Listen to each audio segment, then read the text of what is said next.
সবুজ যেন এখানে এসে একাকার হয়ে গেছে আকাশের নীল সীমানায়। চারিদিকে শুধু পাহাড় আর উঁচু নিচু টিলার ভাজে ভাজে চায়ের সবুজ গালিচা, ঠিক যেন দক্ষ কোনো শিল্পীর নিপুণ হাতে আঁকা এক জীবন্ত ক্যানভাস। সুপ্রিয় দর্শক, বঙ্গরূপ এর আজকের পর্বে আপনাদের সবাইকে স্বাগত জানাচ্ছি।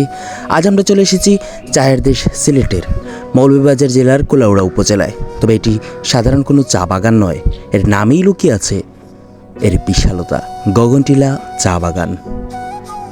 নামের মতোই এই বাগানের সৌন্দর্য যেন ছুঁয়ে যায় গগন বা আকাশকে।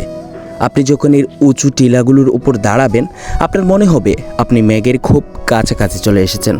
এখানকার সর্পিল মাটির পথ আর শুনশান নীরবতা নিমিষেই আপনার মনের সব ক্লান্তি দূর করে দেবে। বাতাসের সাথে ভেসে আসা কাঁচা চা পাতার সুবাস মনে করিয়ে দেয় আমাদের বাংলার রূপ আসলেই অতুলনীয়। শহরের যান্ত্রিক কোলাহল থেকে দূরে, প্রকৃতির একদম কাছাকাছি কিছুটা সময় কাটানোর জন্য এর চেয়ে দারুণ জায়গা আর হতেই পারে না। পাখির কিচিরমিচির আর ঝিঝি পোকার ডাক এখানে এনে দেয় এক অদ্ভুত মায়াবী পরিবেশ। সবুজে ঘেরা এই অপরূপ বাংলা আমাদের অহংকার। কেমন লাগলো আমাদের আজকের আয়োজন?